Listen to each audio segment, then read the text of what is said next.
Isinumite ng PCSO sa Senado ang listahan ng mga tumama sa loto sa gitna ng pagdududa sa sunod-sunod na nakaka-jackpot. Nasa listahang inabot sa pagdinig ng Senado ang mga nanalo mula July 2023 hanggang January 30, 2024, pati na ang binayaran nilang buwis. Hindi pa kasama ang tax record para sa January 2024 dahil hindi pa raw nagagawa. Tiniyak naman ng Senado na mananatiling confidential ang listahan. Ikukumpara raw ito sa record ng Bureau of Internal Revenue at saka ibabalik sa Senado ay sa PCSO. Inusisa rin sa pagdinig kung pwedeng mamanipula ng mga may hawak ng root access ng computer system ng PCSO. Giit ng PCSO, pwede lang makita ang ilang impormasyon tulad ng bilang ng mga tumaya pero hindi kayang manipulahin ang lotto winners. May third party rin daw na nagbabantay pag may lotto draw. Patay matapos aksidenteng mabaril ang isang bata sa Santa Cruz, Davao del Sur. Suspect ang kalaro niyang bata rin. Sa investigasyon ng Santa Cruz Municipal Police, naglalaro raw ang mga bata sa sakahan nang makita ng 10 taong gulang na suspect ang isang inakalang laruang baril. Saka itinutok ito sa 7 taong gulang na kalaro. Nagtamo ng 2 tama ng bala sa dibdib ang biktima. Na-recover sa lugar ang baril at ilang basyo. Nagkaareglo na raw ang pamilya ng biktima at suspect. Hindi na rin daw magsasampa ng reklamo ang pamilya ng biktima. Hawak na ng Municipal Social Welfare and Development Office ang suspect. Inaalam ng pulisya kung paano nagkaroon ng baril sa sakahan. Isang lalaking nakikipaglamay sa Bugalyon, Pangasinan ang pinaglalamayan na rin matapos pagsasaksakin ng mahigit 20 beses. Suspect sa krimen ang kasama niyang nagsugal sa lamay. Ayon sa anak ng biktima, bago ang pananaksak, magkasama ang tatay niya at ang suspect sa sabungan kung saan nanalo sila sa pustahan. Dumiretso raw sila sa lamay para magsugal ulit, pero doon sila natalo at nag-away.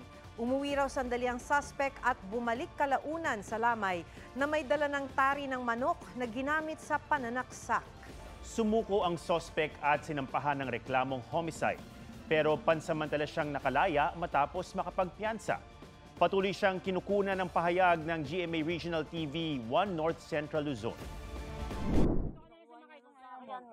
Ba't ako sasakay dyan? Bobo ka ba? Ayaw patinag at nakipagtalo sa mga pulis ang babaeng ito sa Imos, Cavite. Sige na. Aris. Makay ka na ron. Sige na. Umakay tulak. Ma'am. Umakay tulak. At nang isasakay na siya sa police mobile, Umakay tulak. Umakay tulak. Arresto kita. kahit napusasan na, nagawa pa ng babae na pagsisipain ang pulis. Huwag naman, ma'am. Napasugod ang mga pulis sa lugar dahil nagpasaklolo raw ang mga traffic enforcer sa isang vehicular accident. Pero sa halip na makipagtulungan, naging matapang pa raw at palaban ang babae. Nakainom yung driver. O ang ginawa nating pulis, gusto man nilang mahinahon na gawin yung kanilang trabaho. Pero itong driver talaga, ma'am, ay masyadong unruly na hindi na nasunod. Ang arresting officer na nasa video, nagtamo ng sugat sa mga kamay, pati ang kanyang kabady. Bakit po niya kayo pinagkakalmot, sir? Kinukuha ko po kasi yung susi niya kasi ayaw ko po siyang pag-drive-in kasi siya po yung nakainom. Baka makadisgrasya pa po. Ilang beses din siyang pinagmumura ng babae. Okay, ma'am. Aminadong 29 anyos sa suspect sa nagawa. Inamin niya ring nakainom siya at walang lisensya. Sabi ko, sasama naman po ako eh. Bigla akong pinusasan. Sabi ko, bitawan niyo ako. Nasasaktan na din. Di sinaktan ko na lang din sila. Nakurot-kurot ko sila dun. Sinampahan siya ng patong-patong na reklamo. Kabilang na ang direct assault, driving without license, drunk driving at reckless imprudence resulting in damage to property. Mano-mano at minamadali ng mga rescuer ang paghukay sa mga natabunan ng gumuhong lupa sa Barangay Masara sa Maco, Davao de Oro. Tapos!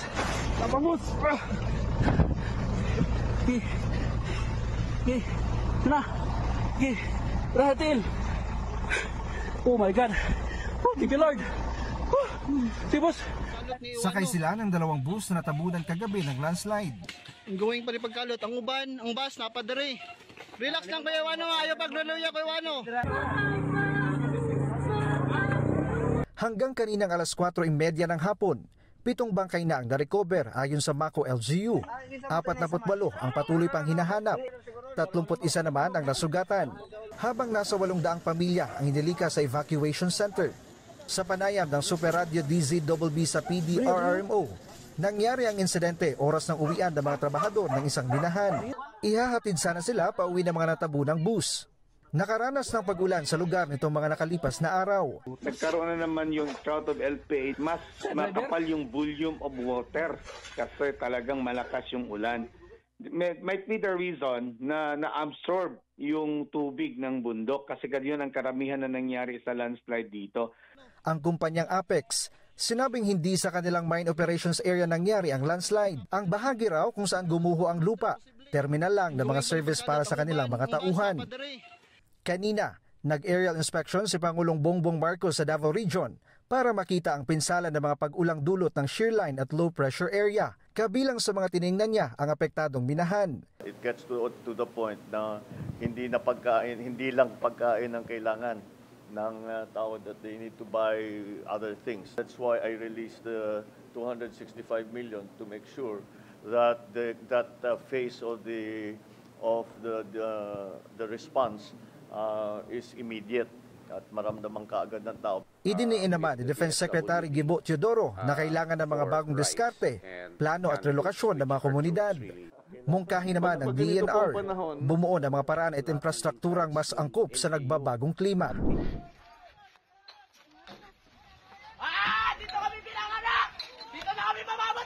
Sige sa paghagis ng mga bote at bato ang mga lalaking yan sa mga pulis at demolition team sa Sitio Balubad, Barangay Anunas sa Angeles City, Pampanga. Tinamaan pa ng Molotov ang mga magde-demolish. Sa isa pang kuha, napaatras ang demolition team dahil sa walang puknat na pamamato ng mga galit na residente. May desisyon ng Korte Suprema na nagpapaalis sa mahigit 2,000 pamilya na nakatira sa 73 ektaryang lupa na nakapangalan na ngayon sa private developer. Dumaan po yan sa Supreme Court. May penalty na po yan. Yung mga na-issue po mga titulo, na-cancelled na po yan. Ministerial lang po yung trabaho ng sheriff to implement the rate of execution and rate of demolition dated May 6, 2022. Wala pong tiaraw na para mag-stop ang sheriff. Iginawad sa mga residente ang lupa nung panahon ni na dating Pangulong Fidel Ramos, Joseph Estrada at Gloria Macapagal Arroyo.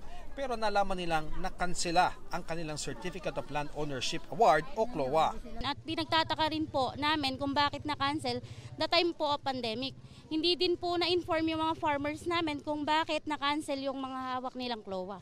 Ayon kay Attorney Henner Endona, Legal Counsel ng Clark Hills Properties Corporation, 1997 pa nagsimula ang kaso sa lupain. 2013 pa kinansila ng Korte Suprema ang CLOA nang matukoy na hindi agricultural kundi residential ang klasifikasyon ng lugar. 2022 naman daw nang ilabas ng Korte ang writ of demolition. Todo bantay ang mga residente sa pangambang magiba ang kanilang tahanan. Nagsimula raw ang gulo nang pasukin ng demolition team ang bagong tayong bahay ng Australian National na si Peter Grohl na sugatan sa insidente. And I believe even humanity, what they've done is illegal. Diyos ko, President Bongbong Marcos, sana po matulungan nyo naman po kami sa matagal na naming problema dito sa Balubad. Dito po sa Balubad, Anunas, Angeles City. Kinondena naman ng City Government ng Angeles ang surprise demolition. Sabi ni City Mayor Carmelo Lasatin Jr., hindi sumunod ang developer na Clark Hills sa kanilang amicable settlement na magbibigay muna ng konkretong development plan bago paalisin ang mga tao sa lugar. Dahil dyan, idineklara ng alkalde na itutuloy ng city government ang planong pamamahagi ng pinag-aagawang lupa. Sinusubukan pa ng GMA Integrated News na makuha ang panig ng Clark Hills ukol dito. Buhi Anghel. Makalipas ang halos 3 araw mula ng magka-landslide, buhay na nahukay ang isang 3 taong gulang na babae. Dinala sa ospital ang bata para masuri. Okay naman to siya, kaya kabir naman siya yung kinabuhi. Ang kuan na lang na karon problema, ang katong magulang wa pa na-recover na pero ambot mo maingon nila nga patay na daw. Si JL Texon na pasahero rin ng bus, ibinahagi sa social media ang mga larawang balot siya sa putik. Umakyat na sa 27 ang na-recover na bangkay. 16 ang nakuha ngayong araw. 8 rito ay kilala na. 8 naman ang patuloy pang inaalam ang pagkakakilanlan. Ibinaba ang mga ito sa Incident Command Post sa Barangay Elizalde, Maco, Davao de Oro, alas 5:30 ng hapon. Dito ni nakuha sila sa bakery. Naamanggoy bakery dito. Malaking tulong daw ang canine dog ng Coast Guard na si Apa na siyang nakatunton sa mga bangkay. Dahil walang ilaw, inihinto ang paghahanap sa mga nawawala. Itutuloy ito bukas ng umaga. Dagsa ang kaanak ng mga nawawala sa isang punerarya sa kalapit na bayan ng Mawab. Pinangunahan ng NBI ang victim identification at postmortem stage. Matapos maproseso ang mga bangkay, pinapila ang mga kaanak upang kilalanin kung naroon ba ang kanilang kaanak. Sabi ng Mines and Geosciences Bureau Region 11, maiiwasan sana na maulit ang landslide sa Barangay Masara kung nasunod ang rekomendasyon nilang i-relocate na ang mga nakatira roon noon pang 2018. Yung area na yun po is splay po siya ng Philippine Fault. So yung Philippine Fault Zone po. Natukoy na dati pang landslide-prone area ang lugar. Depensa ng provincial government ng Davao de Oro, matagal na nilang idineklarang no-build zone ang lugar. Dati na rin daw nilang pinarelocate ang mga residente sa resettlement site ng Apex Mining at Barangay Kinuban, pero bumalik lang daw sila sa lugar. Tingin naman ng Office of Civil Defense, hindi sapat na may malilipatan lang. Merong likelihood, sustainable. Isang 7 buwang gulang na sanggol ang nasawi matapos ihagis ng sarili niyang ama sa Magsaysay, Davao del Sur. Arestado na ang ama. Batay sa investigasyon, inutusan ng suspect ng kanyang live-in partner na patulugin ang kanilang anak noong Sabado. Pero imbis daw na sumunod, bigla nitong hinagis ang anak saka umalis. Tumama sa kahoy na hagdan ang sanggol. Arrival sa ospital ang sanggol. Nahaharap sa kasong parricide ang suspect, isa sa ilalim naman sa counseling ang ina ng bata. Sinubukan ng GMA Regional TV 1 Mindanao na kuna ng pahayag ang suspect pero tumanggi siya. Gabi ng December 3, 2023, may himbing na natutulog ang 73 gulang na lola na yan sa Maynila nang binusalan siya. Dinaganan at sinuntok sa ulo. Nagpumiglas ang matanda at nagsisigaw. Hanggang sa pinag-uumpog ang ulo niya sa sahig ng makailang beses. Dito na nahilo ang matanda. Kinuha ng isang suspect ang isang pouch na may lamang pera, alahas at cellphone. Ang karumal-dumal na pag-atake sa lola at pagdinakaw, mismo mga apo pala niya ang may pakana. Hindi lang patutulugin si lola sa sistemang ganon dahil tuloy-tuloy yung ginagawang pagtatakip nitong tela dito sa bibig at saka ilong ni lola. Pwede siyang mamatay doon. Disturbing itong nangyayari kaya nung pinakita sa akin ito ng mga operatiba natin, agad-agad na sinabi ko na hanapin nyo itong gumawa nito at kailangan natin bigyan ng hustisya itong at si lola. Natuntun sa Aurora Province ang 22 anyos na babaeng apo na umatake sa kanyang lola. Matapos magsampan ng reklamo at nakapaglabas ng warrant of arrest ang korte. Ito pumapalag ito. Ayaw pong sumama. Nagkaroon po ng resistance sa paghuli dito sa babae. Ang kasabwat naman na kapatid umano ng suspect na huli sa Cavite. Pananagutan nila kung ano yung nagawa nila. Ang hinain dito, ang sinampang complaint natin dito is robbery with violence. Tumanggi silang magbigay ng pahayag. Sa gitna ng misa ngayong Ash Wednesday, napatayo at nagsisigaw ang mga nagsisimba. Bumigay na pala ang ikalawang palapag ng parokya ng San Pedro Apostol sa San Jose del Monte, Bulacan. Tanaw mula sa itaas ang patong-patong ng mga tao at ang mga nakadagan sa kanilang mga upuan.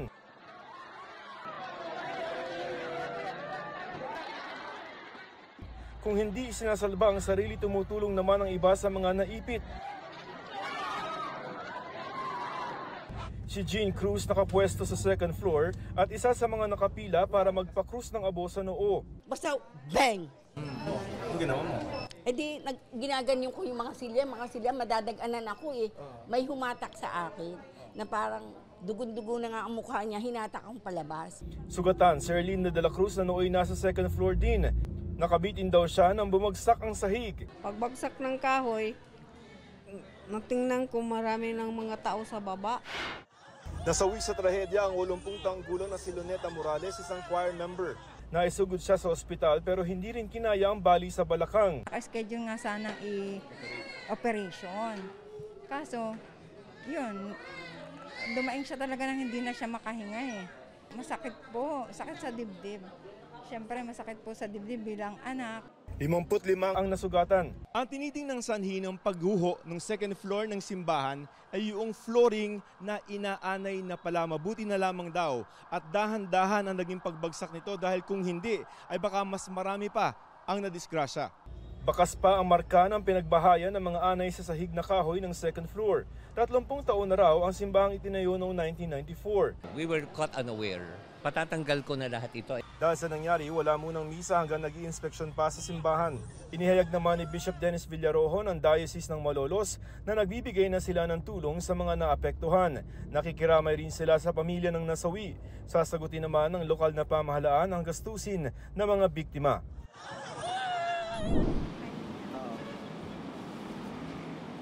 Long sleeves at t-shirt na ibinalot sa ulo ang panangga sa araw ni Junior. Kahit kasi tirik ang araw, tuloy ang pagbubuhat nila ng mga sako ng semento. Maya-maya inom tubig. Kaya lagi kami tubig dyan sa ilalim na malamig.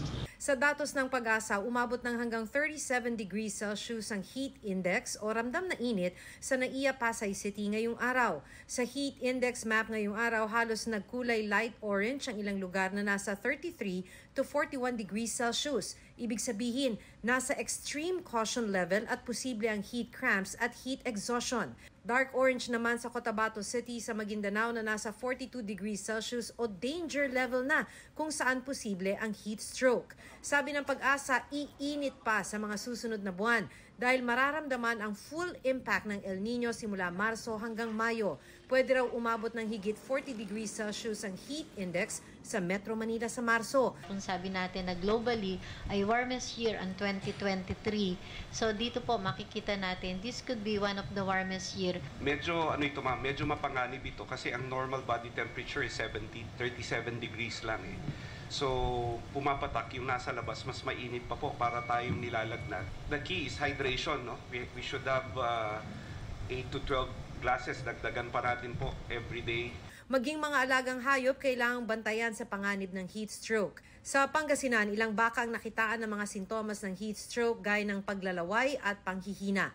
Sa Zamboanga City, nag-abiso ng Veterinarian's Office na huwag iwanang nakabilad sa araw ang mga alagang hayop. We advise yung mga special mga farm animals not to avoid them to be exposed na sun from 10 o'clock in the morning to 3 or 2 o'clock in the afternoon. Paalala pa ng Department of Agriculture sa mga magsasaka, magtabi na ng pagkain ng kanilang mga alagang hayop. Maaari raw kasing maapektuhan ng tagtuyot ang pagtatanim ng mais. Sa Dagupan City, binawasan ng ilang fish pond operator ang fingerlings ng bangus dahil sa pagbaba ng water level sa ilang fish pond.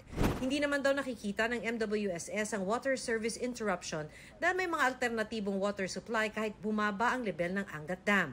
Tiniyak din ng Department of Energy na kakayanin ang pagtaas ng demand sa kuryente lalo na sa buwan ng Mayo. Huwag lang pumalya ang mga transmission line ng NGCP at distribution utilities. Ang Ninoy Aquino International Airport o Naiya ilang beses na naglanding sa listahan ng mga worst airports sa mundo. Paano ba naman nandyan ang brownout? Walang maupuan. Sobrang habang pila sa immigration at traffic. Kaya wish ng ilang biyahero makakita ng pagbabago sa isa sa busiest airport sa Pilipinas. Sa flow ng drop-off dito, sa facility. Mas maluwag, mas maganda. Maisa katuparan kaya yan ngayong may nanalo na. The winning bidder, the SMC-SAP Group. Ang SMC SAP Consortium ang nanalo sa 170.6 billion pesos na NAIA Public-Private Partnership Project o pagsasapribado ng operasyon ng airport. Kasama sa consortium ang San Miguel Holdings Corporation na negosyanteng si Ramon Ang at ang Incheon International Airport Corporation na nagpapatakbo ng Incheon International Airport sa Korea. Ang San Miguel din ang nagpapatakbo ng Katiklan Airport sa Boracay at nagde-develop ng airport sa Bulacan. Ayon sa DOTR, sa apat na nagbid sa proyekto sa NAIA, ang SMC SAP Consortium ang may pinakamalaking offer na magbibigay daw ng 82.16% ng kita sa gobyerno. 36 billion pesos ang inaasang ibibigay nitong kita sa gobyerno taon-taon o 900 billion pesos sa loob ng 25 years sa kontrata nito. Bukod pa ito sa 30 billion pesos na one-time payments sa pag-takeover sa airport at 2 billion pesos taon-taon. Ang proposal ng SMC SAP Consortium ay hindi lamang daw para gawing world-class at may pagmamalaki ang NAIA, kundi tiyak hindi makakakuha ng benepisyo ang gobyerno. Sabi pa ng DOTR, asahan ang mas maraming parking, mas maikling waiting time sa check-in, immigration at security, at mga mauupuan sa pre-departure gate. Ayon sa Department of Transportation, maaaring simulan na ang pagsapribado ng NAIA sa loob ng 3 hanggang 6 na buwan. Pagtitiyak pa ng ahensya, wala naman daw mawawala ng trabaho sa mga empleyado nito ngayon. Pero tuto lang ilang grupo ng mga manggagawa sa MIA, lalo't dapat sinama raw sila sa mandatory consultation. So ito po ay maliwanag na itinago sa amin. It's part of the deal, no? Lahat dapat may trabaho. Sabi naman ng Manila International Airport Authority o MIA, di magtataas ang passenger terminal fee kundi mga navigation fee lamang at rentals. May bomb threat na naman. Dahil dito, nabulabog ang klase sa ilang paaralan sa Pangasinan at Laguna. Natanggap ang mga bagong banta 1 linggo matapos ang serya ng bomb threat sa mga paaralan, ahensya ng pamahalaan at pribadong kumpanya. Sa social media, natanggap kagabi ng isang konsehal ang bomb threat sa Mangaldan National High School. Agad namang nag-inspeksyon ng mga pulis at walang nakitang bomba. Nakatanggap din ng bomb threat ang Pangasinan National High School sa Lingayen, kaya sinuspindi ang klase sa lahat ng antas kanina. Wala ring natagpo ang bomba roon. Sinuspindi rin ang klase sa ilang paaralan sa San Pedro, Laguna dahil sa bomb threat. Negatibo rin sa bomba ang mga paaralan. Patuloy ang investigasyon ng PNP para malaman kung sino ang nasa likod ng sunod-sunod na pananakot. Unti-unti nang ibabalik ng Department of Education sa Marso o Abril ang bakasyon ng mga estudyante. Ngayong taon hanggang May 31 na lang ang huling araw ng pasok ng mga nasa public elementary at high school. Sabi ni DepEd spokesperson Attorney Michael Powa, resulta ito ng ginawa nilang konsultasyon at survey na ibalik sa Marso ang bakasyon at Hunyo naman ang pasukan imbis na Agosto. Dahil sa ginawang adjustment, nabawasan ng 7 school days sa mga bata para sa school year 2023-2024. Ang matinding init tuwing summer at mataas na electricity at water cost daw ang mga pangunahing dahilan ng adjusted school calendar. Malaya namang makakapagpasya mga private elementary at high school kung susunod sila sa pagbabago. Sa kuha ng CCTV ng Barangay Maahas, Los Baños, Laguna, makikita ang babaeng ito na naglalakad sa Maahas Road na boundary ng 3 barangay, 7:05 ng gabi nitong Biyernes, February 16. Palingon-lingon ng babae hanggang makarating sa madilim na bahagi ng lugar na sakop ng Barangay Batong Malaki sa UP Los Baños. Habang papalayo, maaaninag sa CCTV na tila may tao na kasabay maglakad ang babae. So nagkataon po, dito nga po nangyari yung saksakan, lumakad si babae, dito po, yan, sakop ng Batong Malaki. Hanggang sa tumawid siya dito sa sakop ng San Antonio, dito nga po nangyari na napahiga na siya dito. Na yun nga po yung nasaksak siya. 7:19 p.m. Makikitang tumatakbo na ang babae pabalik sa kalsada. Maaninag naman sa pinanggalingan niya ang 2 tao na tumatakbo rin palayo. Tila pumara pa siya sa tricycle hanggang sa mapaupo at mapahiga sa kalsada. Pinilit umupo ng babae pero muli siyang napapahiga.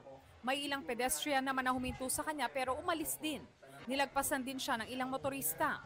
Dumating din ang security guard ng UPLB. 7:30 p.m. nang dumating ang ambulansya ng Barangay Tuntungin Putho at isinugod ang babae sa ospital. Nakausap na raw ng kapitan ng Barangay Maahas ang kapatid ng biktima. Sabi nito na laban daw ang kapatid at nasaksak na mahigit 60 times. Ayon pa kay Barangay Kapitan Vargas, hindi rin sakop ng Barangay Maahas ang kalsada pagtawid ng Riles. Maayos na ang lagay ng biktima sa ospital. Hindi naman nagpaunlak ng panayam sa amin ng pamilya ng biktima. Pinaghahanapan ng Los Baños, Laguna Police ang suspect. Yung suspect isa at large. Yung pertinent documents is naka-ready na for filing of criminal case. Tinitingnan natin kung papasok ito sa frustrated homicide or frustrated murder. 800 million pesos daw ang natipid ng COMELEC sa bid ng Miros Systems, ang winning bidder para sa full automation system with transparency, audit count o fast track. Unanimous po kami, inadapt namin yung recommendation ng aming Special Bids and Awards Committee. Sakop ng kontrata ang pagpaparenta sa mahigit 100,000 automated counting machines, mga balota at ballot boxes, consolidation and canvassing system server, laptop at printer at iba pa. Ayon sa COMELEC, naresolba na ang mga kwestiyon sa performance ng mga makina ng Miros Systems sa botohan sa Congo at Iraq bago ibinigay ang kontrata. Nakatanggap sila ng certification mula po dito sa mga election entities ng mga nabanggit na bansa at nagsasabi yung mga pinuno po ng election management bodies na ito na naging maayos yung kanilang halalang contrary po doon sa mga nai-report. Naibigay rin daw ng Miro ang mga hiling ng COMELEC para ma-customize ang mga makina. Kabilang dyan ang mabilis na pagpasok ng balota sa machine, pag-display sa screen ng summary ng mga binoto, pagkakaroon ng takip ng gilid ng screen para hindi masilip ng ibang tao, at ang paghiwalay na nalagyan ng resibo ng balota. May mga touchscreen din na makina kung kakailanganin. Ang pinaka-importanting feature po nito ay magtatransmit po sa lahat ng iba't ibang entities ang makina. Wala na po tayo ngayon tinatawag na transparency server. Mula po sa machine, sa presinto, transmit na kaagad sa KBP, majority party, minority party, sa Citizens Arm, NAMPREL at saka PPCRB, nakasend to all. Nagpasalamat ang Miros System sa COMELEC at sa Special Bids and Awards Committee na sumuri sa kanilang kakayanan. Sisimulan ng Miros Systems ang paggawa ng automated counting machines sa South Korea. Oras na magkapirmahan ng kontrata. Sa bahaging ito ng Barangay San Antonio, San Pedro, Laguna, makikita ang dalawang truck na nagkasalubong. Nagbigayan naman sila pero na makatsyempo ng usad ang truck sa kanan. Marami sa mga kasalubong ng motorsiklo nagtumbahan. Ang isang rider iika-ika. Nagtuloy-tuloy ng takbo ang truck. Yung driver truck siya, inaabot nila doon lang banda eh. Pero huminto naman siya. Nakausap ng PMP. Ayon sa mga pulis, sa halip na preno, accelerator ang naapakan ng truck driver. 7 motor ang nasira habang isang sugatan. Dito sa bahaging ito ng kalye sinuyod ng truck driver yung mga motorsiklo, pero ayon sa pulisya, hindi otorisado na magmaneho ng truck ang naturang driver. Yun sa pagtanong ko dun sa boss niya, talagang hindi naman talaga driver daw. Ayun ay taga-balahibo lang ng mga manok. Gustong matutong mag-drive, pinag-alaman niya ngayon yung truck. Tumangging humarap sa kamera ang may-ari ng truck at amo ng driver, pero nagkasundo na raw sila ng mga biktima. Babayaran nila ang mga danyos at gastos sa ospital. Hindi na nagsampa ng kaso laban sa driver. Lalaki sugatan matapos tumagilid ang minamaneho niyang truck. Ayon sa MMDA, bumangga muna ang truck sa isang barrier bago tumagilid sa bahagi ng Delpan Bridge northbound sa Maynila. Natanggal na ng MMDA ang truck sa kalsada kaninang umaga. Nalinis na rin daw ang tumagas na langis mula rito. Sa Sorsogon, pinagtulungan ng mga otoridad na matanggal sa pagkakaipit ang isang truck driver. Bumangga sa puno ang minamaneho niyang truck. Isinugod siya sa ospital kasama ng 2 niyang pasahero. Patuloy itong iniimbestigahan. Sa Marso na ang concert tour ni Taylor Swift sa Singapore. Para sa isang diehard Swiftie na tulad ni Betty, di niya tunay na pangalan. Tila isang cruel summer kung mamis niya ang The Eras Tour. Hindi siya nakakuha ng ticket nang mas sold out agad ito sa official sellers noong Hulyo. Naghanap siya ng ticket online at itinuro ng isang kakilala sa lalaking may access daw sa ticket ng Eras Tour sa Singapore. Pumayag siya na makipag-meet up, nagpakita siya ng ID. Naka-video call ko siya several times. Confirm na siya yung tao na pinapakita niya dun sa ID niya. Akala ni Betty, Mr. Perfectly Fine ang lalaki. Nagtanong din ako sa mga kakilala ko kung successful naman yung mga previous transactions nila. May mga social media influencers at saka celebrities siyang napagbentahan ng ticket. Nagpapakita siya ng mga proof ng transactions niya with other people. Pinangakuan daw siyang makukuha ang ticket 2 linggo bago ang concert. Pero nang dumating ang takdang petsa, hindi na niya ito makontak. Di ito pwedeng i-shake it off ni Betty dahil 65,000 pesos ang kanyang ibinayad. Kaya nagreklamo siya sa NBI. Sabi ng NBI Cybercrime Division, nasa 100 ang umano'y na biktima ng ticket seller. Kabilang dyan ang sparkle artist na si Sofia Pablo. Paalala ng NBI para iwas scam, sa lehitimong ticket office lang bumili ng concert tickets. Ingat po tayo na hindi dahil po may nag-vouch, ibig sabihin totoong tao na po. Dahil nagpadala sila ng ID, ibig sabihin sila talaga yon. Kahit sinabi ni Taylor Swift sa isa niyang kanta na sometimes giving up is the strong thing, never say die pa rin daw si Betty. May bago raw siyang kausap pero mas maingat na siya. Kaliwaan, pagka nakapasok na sa venue saka magbabayad. Ang online marketplace sa Singapore na Carousel, inanunsyong tatanggalin na ang lahat ng listing ng mga nagbebenta ng Taylor Swift tickets dahil sa pagdami raw ng insidente ng scam. Nang dahil sa maling akala, natuldukan ang buhay ng 17 anyos na si Jemboy Baltasar. Napatay siya matapos mapagkamalang suspect ng mga pulis na Votas sa kanilang hot pursuit operation, Agosto ng nakaraang taon. Makalipas ang 6 na buwan, ibinaba na ang hatol sa 6 na pulis na kinasuhan ng murder. Guilty sa homicide si Staff Sergeant Jerry Maliban. Sabi ng korte, sa baril niya nang galing ang mga bala na pumatay kay Jemboy. Hindi po napatunayang pinlano niya yung krimen. So yung putok niya ng baril, ginawa lamang niya nung nakita niyang mag-e-escape na yung biktimang si Gerald Jemboy Baltazar. Sinintensyahan siya ng 4 hanggang 6 na taong pagkakakulong at pinagbabayad ng danyo sa pamilya ni Jemboy. 4 na pulis naman ang hinatulang guilty para sa illegal discharge of firearms na may parusang 4 na buwang pagkakakulong. Base po sa ebidensya, nagpaputok lamang po sila sa tubig. Hindi po aim kay Gerald Jemboy Baltazar. Pero pinapabawas pa ng korte ang naging preventive imprisonment ng 4. At kung lumabas na pasok na ito sa kanilang sentensya, dapat palayain daw agad sila. Na-acquit naman si Staff Sergeant Antonio Bugayong Jr. na hindi napatunayang nagpaputok ng baril. Sa lugar na ito, dito sa Navotas City, napatay si Jemboy Baltasar Agosto noong nakarang taon matapos mapagkamalang sospek sa krimen.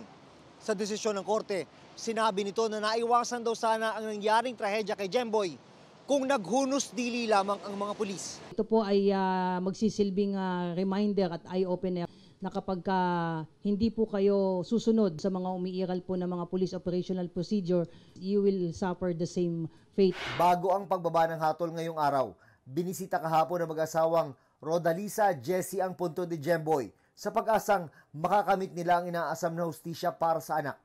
Sa eksklusibong panayam ng GMA Integrated News, hindi maitago ng mag-asawa ang pagkadismaya. Sobrang sakit ng ginawa nila. Hindi po talaga ako makapaniwala na ganun po yung hatol. Mag-sorry man sila sa akin. Hindi nila mababalik yung buhay ng anak ko. Sa pagkatagal-tagal na proseso, tapos wala rin pala kayong makakuha ng hustisya.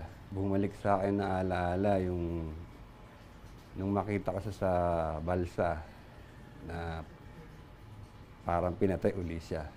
Mananatili sa Witness Protection Program ang pamilya dahil sa takot para sa kanilang buhay. Katuwang ang Department of Justice at Office of the Solicitor General. Iaapila ng pamilya ang hatol sa Court of Appeals. Itong decision sa tingin ho namin hindi sapat dahil meron makakalaya na mga pulis. Kahit sa huling hininga namin mag-asawa, lalaban at lalaban kami. Mas maliit at mas mabagal sa ibang sasakyan pero ilang beses nang inireklamo ang mga e-trike at e-bike na nakikipagsabayan sa malalakit mabibilis na sasakyan sa mga highway at expressway. Takaw-disgrasya pa nag-counterflow ang ilan. Na-aksidente na nga ang mahigit 500 e-trike at e-bike noong nakaraang taon ayon sa MMDA. Para maiwasan yan, nagpasa ang Metro Manila Council ng resolusyong nagbabawal sa mga e-trike, e-bike pati tricycle at kuliglig sa mga national road na hawak ng MMDA. Bawal dumaan sa 19 na kalye gaya ng Recto Avenue, EDSA at Marcos Highway. Ang mga lalabag may multang 2,500 pesos. I-impound naman ang sasakyan kung walang lisensya ang driver. Bawal na rin sa Taft Avenue kung saan may terminal pa mismo ng mga e-trike. No, paano? Anong gagawin namin? To the moon? Bubuhayin niya yung pamilya namin? Top 5, bawat uli. Tapos sila magpapakain sa pamilya namin. Lahat, bawal sa top. Okay lang yun sa amin. 2.5, multa, malaki? Malaki yun. Hindi kakayanin yun, sir. Hindi naman daw pagbabawalan ng mga e-trike na pinampapasada at pinapayagan sa ilang syudad basta huwag silang dumaan sa mga national road. May mga videos pa tayo kanina kung saan mukhang grade school na bata ay nagmamaneho ng isang e-trike sakay ang ibang bata din. It's just that pag nag-violate sila nitong ating MMC resolution, doon lang mong po namin sila huhulihin. Hahanapin yung lisensya para doon po namin ma-issue yung citation ticket.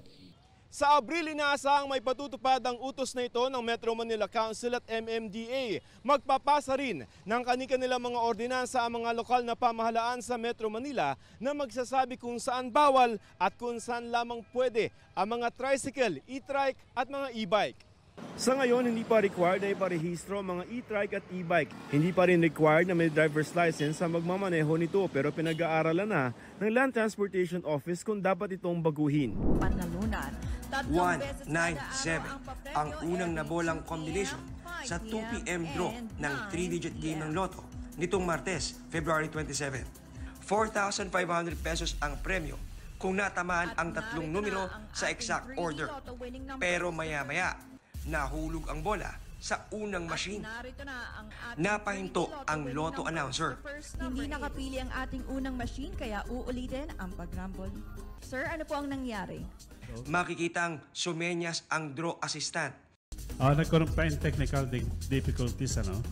Nagkaroon tayo ng draw machine malfunction. So magkaroon tayo ng alternate procedures. So yung pong hindi nakapiling machine ay papalitan po natin ng another machine. Inalis ang naglolokong makina at tinest ang panibagong machine para makasigurong nakakabola ito ng maayos. Nilagay ang mga bola at naputol ang live stream. Matapos ang 15 minuto, binalik ang live stream at binola ulit. Pero ang unang numero lang. May ilang nagkomento na dapat binola ulit ang nasa draw machine 2 at 3. Pero di raw ito pwede ayon sa PCSO. Once the draw machine already selected a number call, that is already the official winning number. Hindi po natin pwedeng baguhin uli. Lalo na live po ito, telecast, nakita na po yung ng tao. Rest assured that the PCSO is preserving the integrity of lottery draw operations. Sabi pa ng PCSO, hindi matuturing na glitch ang nangyari. Dati na rin daw ito nangyari. Paiimbestigahan daw ni Senate Games Committee Chairman Senator Raffy Tulfo ang insidente para malaman kung glitch nga ba ito o isa na namang kahina-hinalang aksyon ng PCSO. Bad timing daw ito, lalo't di pa raw tapos ang resulta ng investigasyon sa e-Lotto. Kabilang na ang tila sunod-sunod na pagtama ng jackpot sa iba't ibang Lotto games. Bukod dyan, naging controversial din ang inedit na litrato ng isang Lotto winner nitong Enero at pagtama sa Grand Lotto jackpot ng mahigit 400 winner noong 2022. Muling iginit ni Senador Amy Marcos na dapat ihinto muna ang Lotto draws. Dapat daw maging transparent ang PCSO sa pagbola pati sa pag-anunsyo ng panalo. Pagtitiyak naman ng PCSO, may Lotto draw judges na nagbabantay sa buong proseso, kabilang ang taga-commission on audit. Ating 3D Lotto winning number, the first number is 0.